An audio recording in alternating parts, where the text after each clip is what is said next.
Welcome my dear students.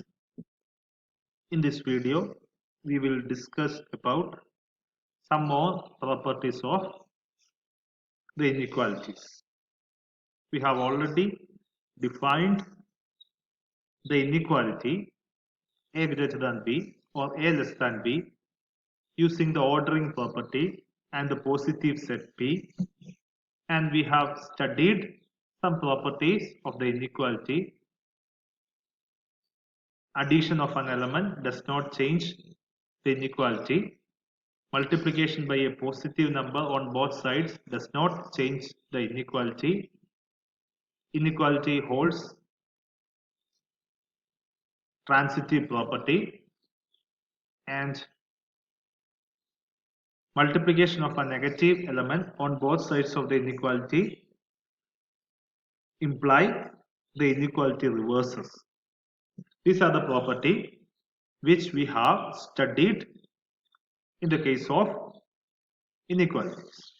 Let's move on to some other properties. The first property is, if A is any non-zero real number, then its square is always greater than 0, which means that it is an element of P. So A is any real number which is non-zero, then its square is always an element of P, which implies that A square is greater than 0. So we will prove this by the law of trichotomy. When A not equal to 0, by the law of trichotomy, either A belongs to P or minus A is an element of P.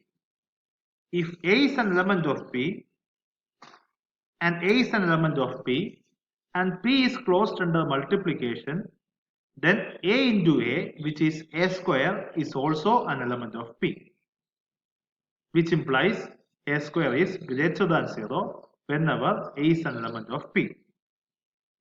In the second case, if minus A is an element of P and P is closed under multiplication, so minus A into A, which is A square, is again an element of P, which implies A square is greater than 0. So in both the cases, A square is an element of P, which implies A square is greater than 0. So whenever A is a non-zero real number, its square belongs to P, imply A square is greater than 0. Now move on to the second property. The multiplicative identity, which is 1, is always greater than 0. We prove this by the first property. We know that 1 is not equal to 0 and 1 is again a real number and 1 square is 1. So by using property A, by substituting A is equal to 1, we can safely say that 1 belongs to P, which implies that 1 is greater than 0. Let's move on to the third property, which says that if n is any natural number, then n is greater than 0. So every natural number is an element of P. We prove this by mathematical induction. For n is equal to 1, we have already established that 1 is greater than 0 or 1 belongs to P using property 2. So the result is true for n is equal to 1.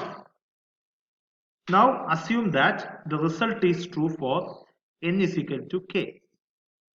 That is, if k is any natural number, then k is an element of P or k greater than 0. Now we have to prove the result in the case of k plus 1.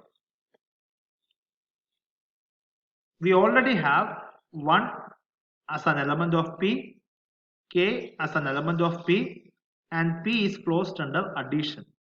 So 1 plus k or k plus 1 is again an element of P. That is, k plus 1 is greater than 0. So the result is true for k implies the result is true for k plus 1. So by mathematical induction, we can say that the result is true for all natural numbers. So for any natural number n belongs to the set of all natural number, n is greater than 0 or n is an element of P. Let's move on to some other remarks related to inequality. The first remark is there exists no smallest positive number. The positive number, the set of all positive number, does not have a smallest positive number. How will we prove this? Let us assume that there does exist a smallest positive number. Let it be A. 1 by 2 is also a positive number. A is also a positive number. Then 1 by 2A is also a positive number. And we know that 1 by 2A is always less than A, which is a contradiction to our assumption. We have already assumed that A is the smallest positive number. Now we obtain a positive number 1 by 2A, which is less than A. So our assumption of A being the smallest positive number is not true. So there cannot be a smallest positive number. And the other remark which we can state is, if A is any real number satisfying 0 less than A less than epsilon for any epsilon greater than 0, then A is equal to 0. That is, if A is a real number which is less than any positive number which we choose, then A should be 0. Or 0 is the number which is less than any positive number. How will we prove that? This is essentially a reformulation of the statement, there exists no smallest positive number. Assume that A not equal to 0. That is, A is greater than 0. Then, by this argument, 0 less than 1 by 2A less than A. We choose epsilon as 1 by 2A. So, 0 less than epsilon less than A, which is not possible since we have assumed that 0 less than A less than epsilon. So our assumption of A greater than 0 is not true. So A cannot be greater than 0. So A should be equal to 0.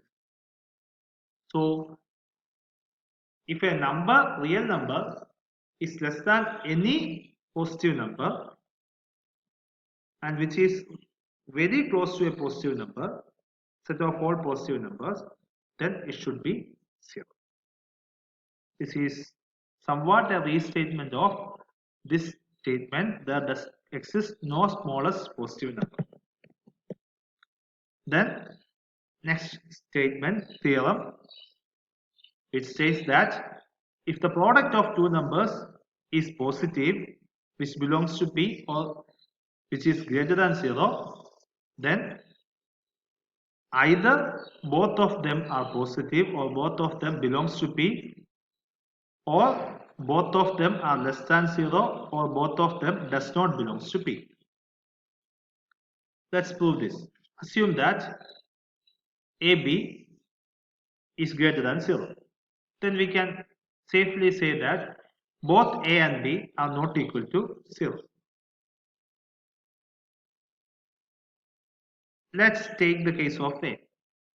A not equal to 0 implies either A belongs to P or minus A belongs to P.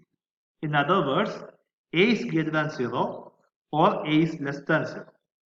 When A is greater than 0, 1 by A is also greater than 0.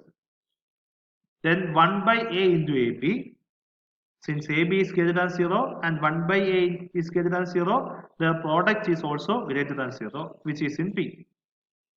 So 1 by A into AB, which is 1 by A into B, which is 1 into B, which is B, which is greater than 0. So A is greater than 0 implies B is also greater than 0.